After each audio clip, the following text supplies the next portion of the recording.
Hi and welcome to another episode of the Getting Things Done podcast from GTD Nordic. I am Morten Røvik and I'm here as always with my friend and colleague Lars Rothschild Henriksen. Hello Lars. Hello, Mr. Morten Røvik. I was really expecting a new language from you now, so you threw me off course with the Of course, just the normal hello. That was my intention. But good to be back as always, and looking forward to sharing some more thoughts on GTD with our listeners and viewers. If you have not listened to this podcast before or watched the podcast before, our goal is to support you in learning GTD or becoming an even better GTDer so you can get the benefits from GTD, becoming more productive, getting that good overview of all of your commitments, and really be more present in whatever you're engaged in. We hope that you find these episodes valuable regardless of your experience with GTD. And lastly, if you would like a refresher or learn more about the basics of GTD, we cover the 5 steps and how Morten and I came across GTD in the first 6 episodes of the podcast. So if you're looking for that, then go back and find the first episodes. Good. And today's episode title, we've titled it GTD Hobbies and Housework. And this idea stems from a Reddit post you read. Isn't that so, Lars? Can you take us back to that? That is true. A little. Yeah, sure. No, so we were brainstorming a bit on what would be fun to talk about. And I've started, like you, Morten, as well, to spend a bit more time on Reddit. The GTD forum there is very active and always good to hear some of the thoughts and questions that are coming from GTDers around the world. And one that I came across from Jen the dog lover was, am I missing something? ? GTD seems very geared to office and work life. I can't grasp its usefulness to housework/hobbies. And I thought that was pretty interesting because it is, people often come to GTD, find GTD because of work, because they feel they need to be more organized, be more productive at work. So that's how they find it. But then how do you then expand that to cover more areas of your life? And what could that look like? So I thought that would be a fun topic to go over in today's podcast. Yes, I think so too. So if we split it into, if you look at this as in the Horizons of Focus model, then hobbies and housework would be under areas of focus or areas of responsibility. And why don't we try and take hobbies first? Is that okay for you? Sure. Yeah. So when you have a hobby, that might be time consuming, take a lot of time and effort, and it can be like anything can be a hobby. Even GTD can be a hobby. And and just to start off, I just started a new hobby. I don't know how we found that, but my wife and I, we started looking into leather works. I think we actually found some old leather that she had, and we started talking what can we do with that, and then suddenly we have a hobby. And with that, suddenly I think we have a hobby, because then we went to see a big shop during the Corona pandemic last year, where we before everything closed down, we went there and we bought some extra leather, some tools, and I go to eBay and buy a lot of different tools, and now we have everything set, or more or less everything set to start doing this. But I think I'm sorry, I have to do a little coughing, which hopefully you didn't hear. No, you're good. And I have to go again.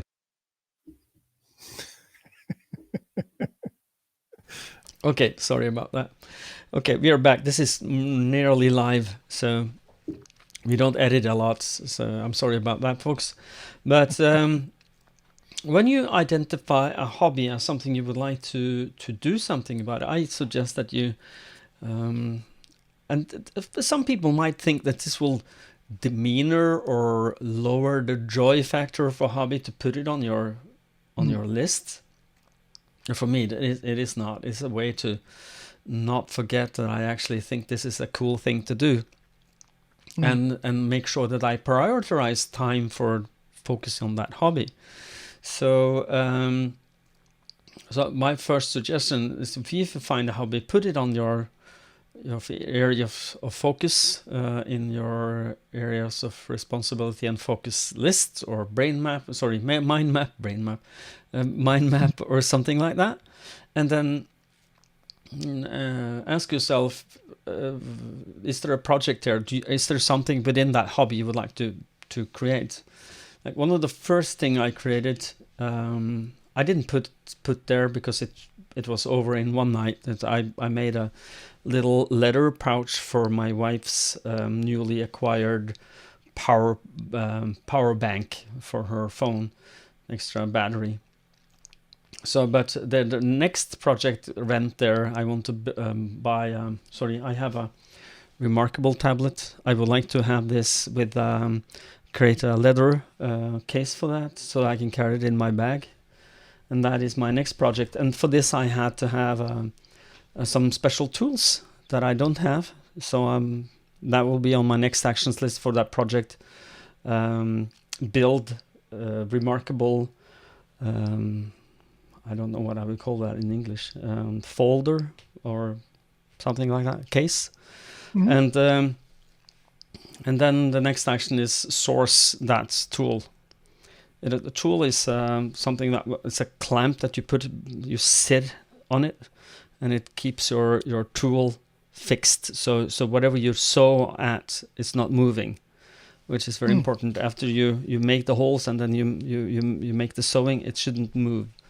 So that went on a next actions list. I found it on eBay, and I bought it, and it feels good to. You don't have to remember that you have a hobby, but the hobby don't get forgotten.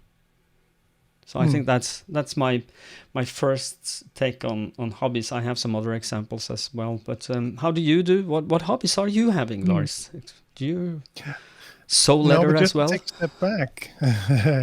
No, my sister does the keychains and those kinds of things. Really, really cool. No, just wanted to take a step back, maybe just because you touched on something that I think will resonate with a lot of people listening and watching, is that there can be this sort of tendency to, I don't know how to phrase it, that you only want to put things in your GTD system that is work within the more traditional sense. And maybe, at least for me, it was a bit harder to start to capture some of those more personal things and more sort of not as clean cut. There's no KPI on this one, so it doesn't go into my GTD system, right? Being a good son. Yeah, exactly. And those kinds of things also, there's some kind of, I forget the word now, but there's, that instead of remembering someone's birthday, to put it in the calendar. It sort of feels like it should be something that I should be remembering, and there's some kind of nostalgia around that. And I think that it might be that same kind of the area for the brain, at least for me, too. What kind of person are you? You can't remember my birthday. Oh. Exactly. And then on the other hand, now I get people praising me. Oh, wow, you remembered it. How nice of you. Sure. Let's say I remembered it, or maybe my calendar did. Yeah.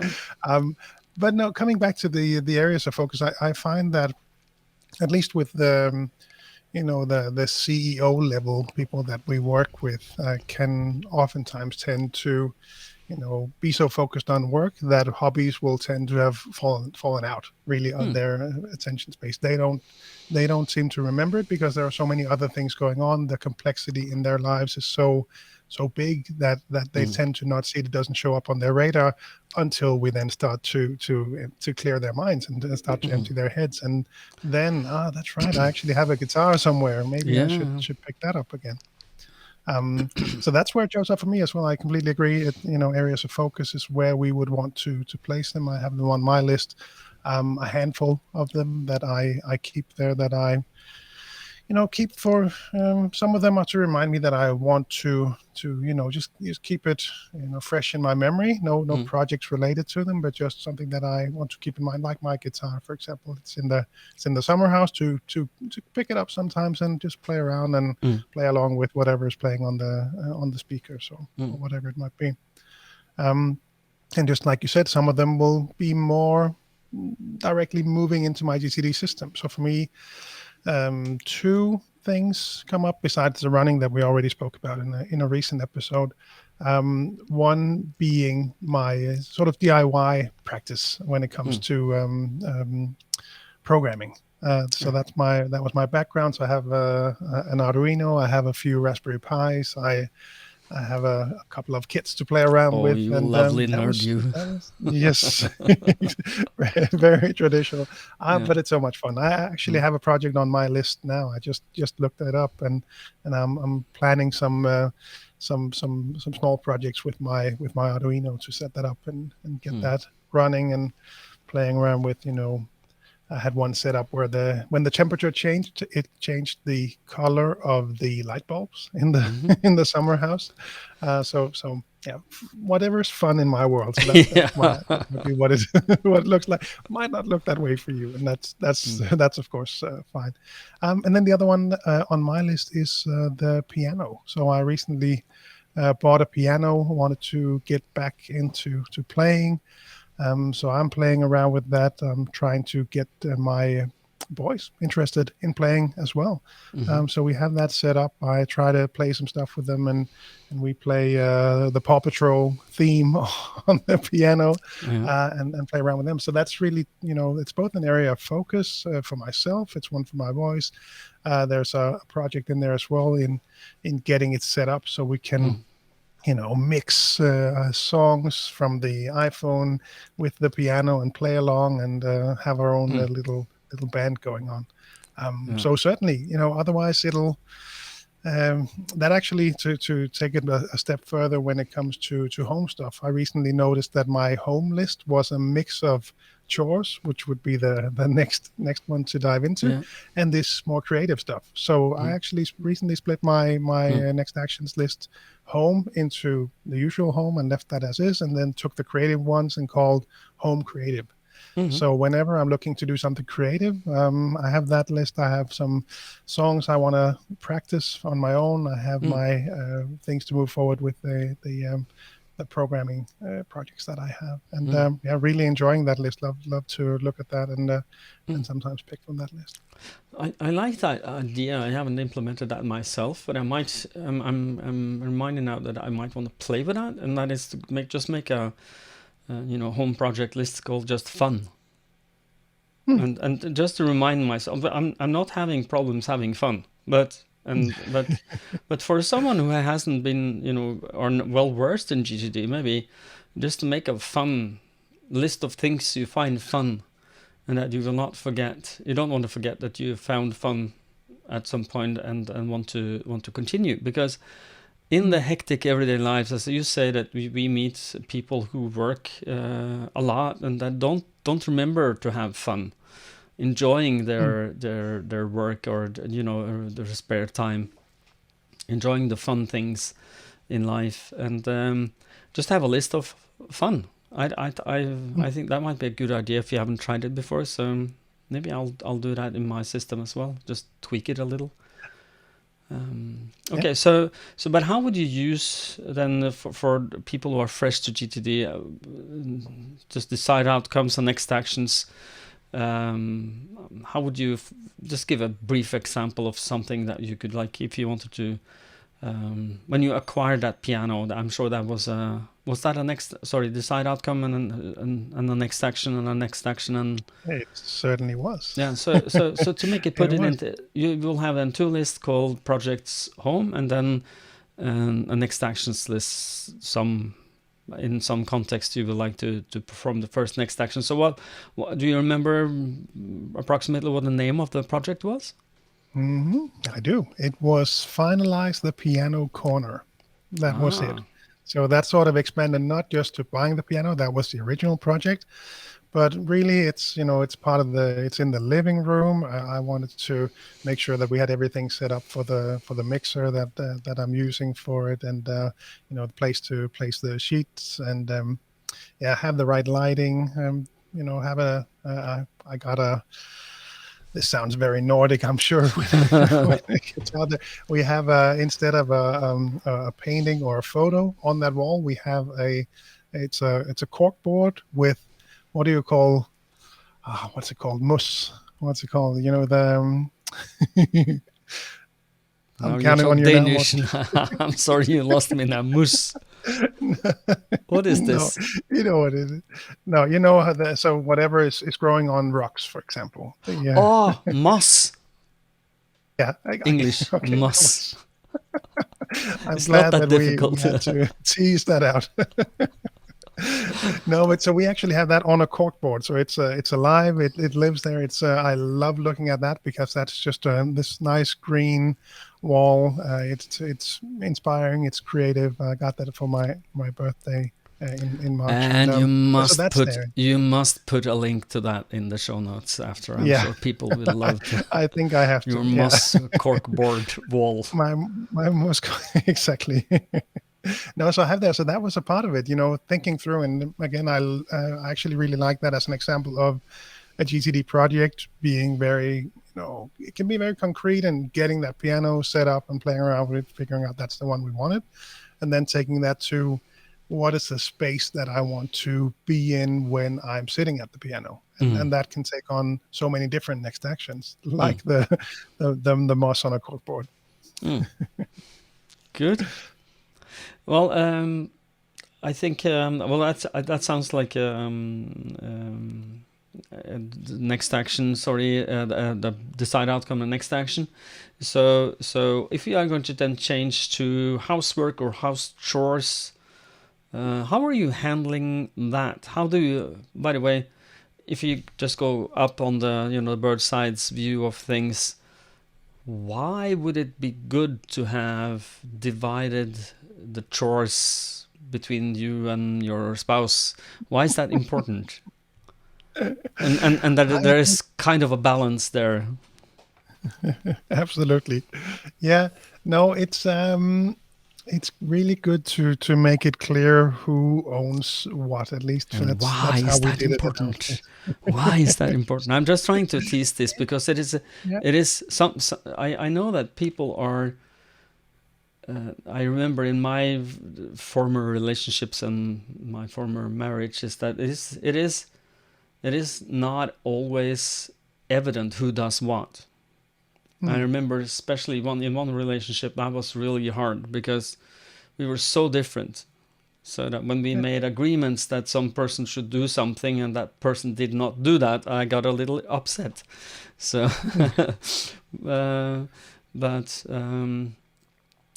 but for me, that is just, it makes the traffic rules of the home, who does what, a little better. Who's directing traffic today? Who's packing for our son? Who is making dinner? Who's shopping? And these are things that, if they are on cruise control and well organized, it makes life easier, I think. I don't know if you agree with me. Absolutely. And also that's a good step, and also in some cases to align on the standards. Yeah. For how how often should you throw do out the need to trash? vacuum the- Exactly. When it's kind of like bulging and it's going to sorry, you can't put anything in there, or should you? Yeah. I agree.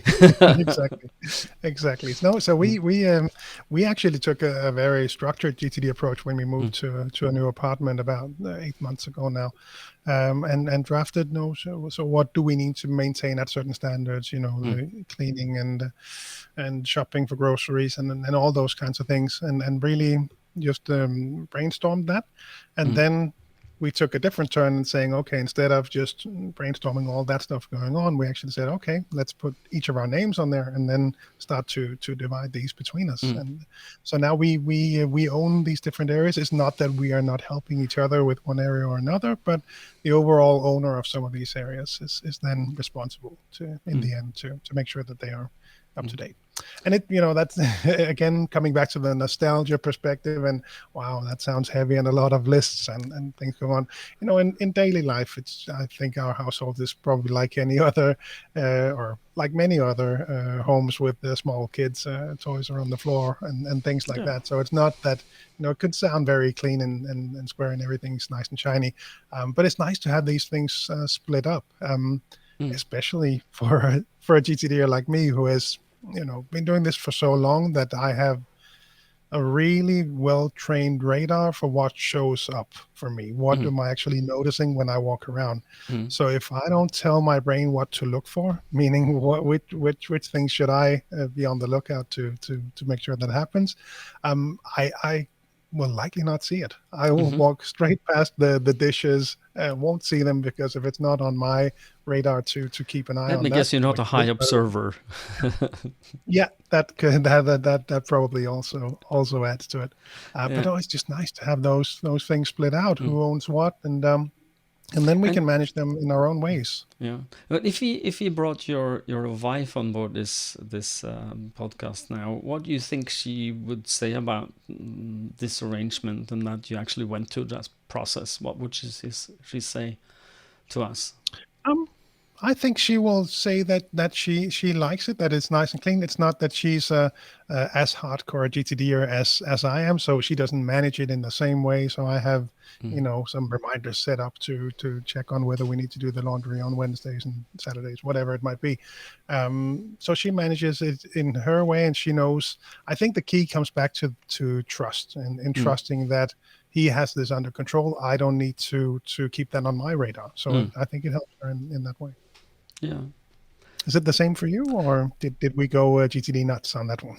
No, we did not. But my wife has the nickname. She's, by the way, French and from Turkish origin, so we call her Madame Organise, and she's super organized, and she loves rearranging and making things more efficient. And but we do share our responsibilities around the house, and I know what I need to do. Like it's in my, and I use, and since I'm so easily distracted, I'm sorry, I'm high associative, and give me something to look at, and I will forget who I am. And so I have to have reminders of the things I need to get done.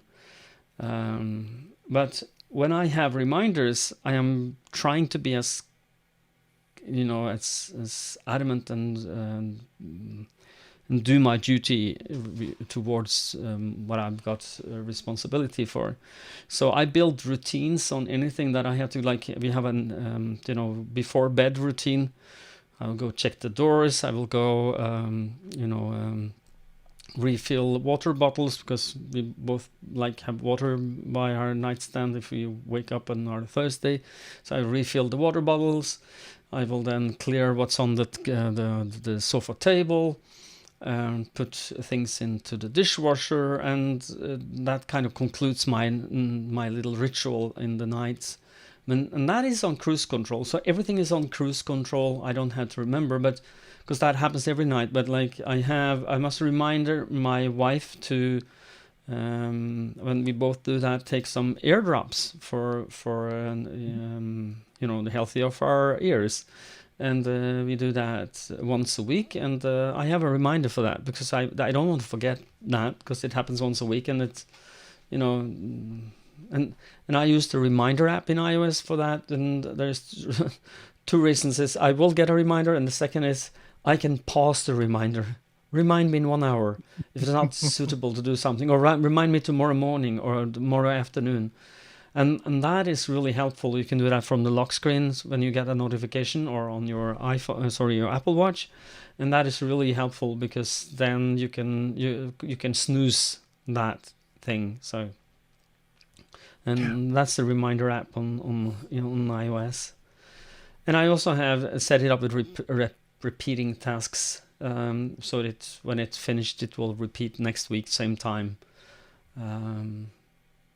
Yeah, that's about what I do. What do you do, Lars, for No, remembering? but and those, I think, are also really good examples in the difference that you might see from hobbies, which are more maybe directed at doing something, where housework can be coming back to that original description of areas of focus, meaning maintaining things at a certain standard. So Mm. I think for a lot of GTDers, when they start off with GTD, they will find all the things that are going on in their life. They will get that into their system, projects, next actions. As you progress with that, you will start to think more of the the future you and how you can help that person. Mm. And one thing that I certainly improved significantly at was maintaining the things that we have, the bike, the washing machine, the laundry, the dryer, all those kinds of things. It's just something that never was on my radar before because there's so many other things going on. Mm-hmm. But now, so we got, for example, new washing machine, new dryer as we moved into the new apartment. So I just quickly skimmed through that, manual and picked up. All right, so every 3 months, it's good to run a program with this and that and this kind of extra cleaning stuff that you put in there.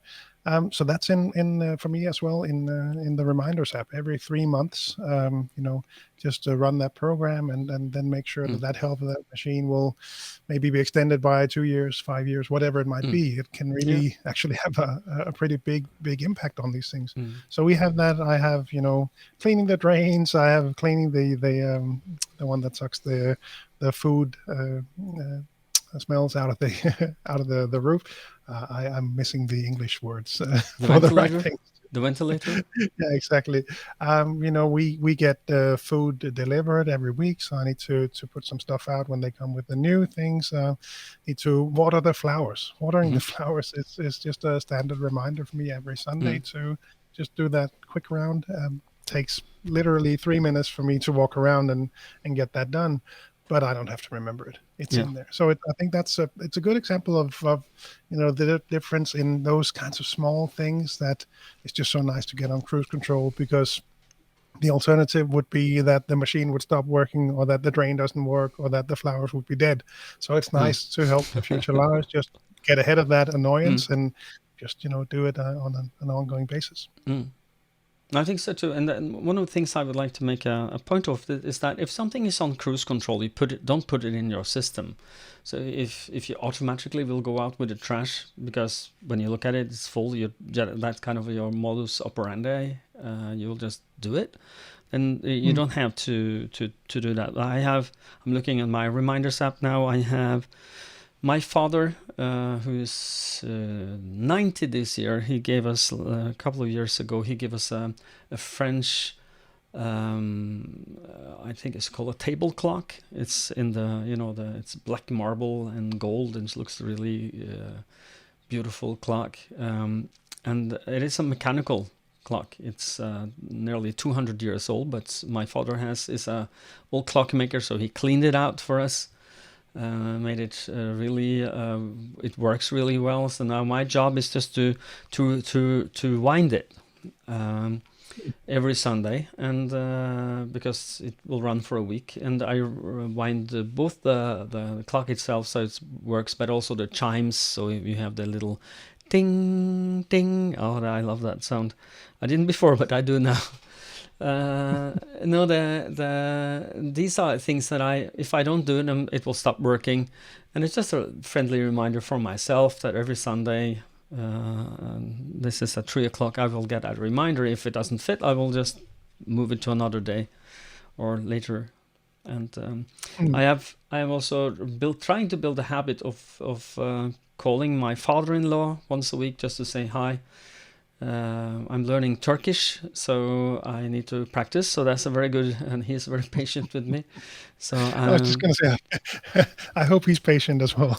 He is, and we are taking small baby steps. We talk about the weather, and I tell him what I've done today very, very briefly, and he tell me very briefly what he's done. So that's kind of like we're trying to communicate. I want to learn Turkish, and he's my guinea pig, and just to establish that is that a chore or is it a hobby? I think both. Yes, it's a chore because I want to make this, and I committed to him, so I need a reminder, not forgetting that. So no, and that's a good example of something where I would traditionally see people saying, I'm not going to put that on my list, but it's something that has your attention. It's something you want to do. It's great that you have a reminder system set up for that to make sure that it happens. Yeah, and sometimes the thing in itself is a reminder. Like when I have It's in my list system for our leather hobby, but my tool now is out on we have a little side table, little leather. The chest is behind the sofa table, where we have all the leather, and on top of that lies my new tool, my hold the leather tool. I don't know what it's called in English, but it's a clamp for holding leather when you start stitching it, and that is there as a reminder. So when I sit down, I can look at, do I want to do this? Oh, yes. Now I feel inspired. Let me do something. Let me work a little on my project. Maybe I should cut some leather today, and then voila. And the thing in itself becomes a reminder. So maybe if you walk past the piano every day, you might be inspired to just sit down and play something. If your guitar is outside and not in a cabinet, you might get inspired to pick it up. So that might be enough. If you remember doing that and you feel good about it, then the thing in itself might be enough. But if you don't feel it's enough, find a way to remind yourself of it, so you don't forget all the fun stuff also. Yeah, it's the same for me in the summer house. I don't need to write down that I need to mow the lawn. It sort of reminds me on its own when we go there that, okay, we have to lift our feet high now to get through. So maybe now is the time to get that done. Yeah. But just to take that perspective as well, because I think, we now focus mainly on the housework, but a lot of people will live in houses. My wife and I, we have the summer house, a lot of projects going on there as well, and they go into my system just as work projects do. We're renovating the bathroom. We are going to paint the house this year. We're painting some lamps. So these are several of the projects that I have there, and so that certainly goes for the personal life as well. Looking through my list, we have some smaller vacations travel that we hope we can do this year. Those are projects in my system as well. So all of that stuff still goes in there. It's the same kind of process that we use for both. We just, we're planting things now. We are making sure that there are the right conditions for the blueberries and the strawberries and the raspberries, and we've planted potatoes and peas and carrots and everything else. That's certainly projects as well, to go and get that and buy those, plant them with the boys, and do all that kind of stuff. So it's not all chores and boring things on the house lists as well. It's a lot of fun stuff as well. You should add instead of being Lars GTD Rothschild Henriksen, maybe a farmer should be in there as well. Small-time farmer. No, and we love it. We both my wife and I really enjoy spending time in the garden. The boys love it as well, and play around and help us out sometimes when they want to. So it's certainly on the hobbies list as well for us. Well, great. I don't know if you I think we are at the end of this episode. It sounds like that to me. Anything you would like to add, Lars, to what we talked about now? Anything that you wrote down? No, I think we covered most of what I had thought we would want to mention. I think it's I'm happy that we made this episode. So thankful that this came up as a question in the Reddit forums. And what was the username? The Redditor is called. You really like those usernames, don't you? Yes, I do. This one was Jen the Dog Lover. Jen the Dog Lover. Okay.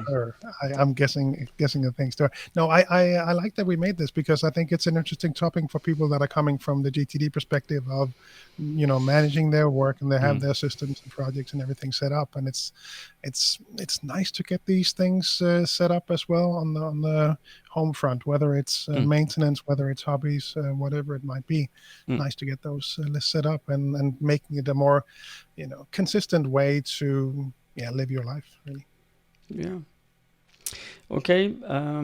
End of episode getting near. Lars, will you take us out, please? I will. We always we wrap it up, but in reality, I always wrap up the episodes. But we do that with a quick reminder to head on over to gtdnordic.com. That is where you will find links to all of the countries in the Nordic, with each of the websites for each of those countries, containing all of the articles about GTD in the newsletters, links to groups on social media where we discuss tools and practices with natives of each of those countries. And of course, you'll find all of our offerings there, the speeches, the courses, and the the coaching, both the virtual and the physical ones. If you are in the US or Canada and looking for a GTD course, vitalsmarts.com is where to go, and gtdfocus.com is where to go to find GTD coaches in that region. And for everyone else, head over to gettingthingsdone.com to find your local partners. And lastly, as always, we really hope that you find these episodes valuable. We have a lot of fun making them, as I'm sure you can hear from us. And we really hope that you benefit from them. Thanks for all the kind words that we get from different places, whether on Reddit, whether by email or other places on Twitter. So thanks for that. And if you benefit from them, we hope that you'll share them with a colleague or a friend who might benefit from this. And as always, rating on iTunes is always helpful for us to become more discoverable for other people that might benefit from listening to us. Mm-hmm. Well, thank you, Lars, and thank you, our dear listeners and viewers. We are on YouTube as well. Do a search for GTD Nordic. I'm sure you will find either the Danish or the Morten and Røvik channel, and you can see us as well as listen to us. So thank you so much for listening and viewing. Until next time, stay safe and stay productive. Bye bye, everyone. Bye bye.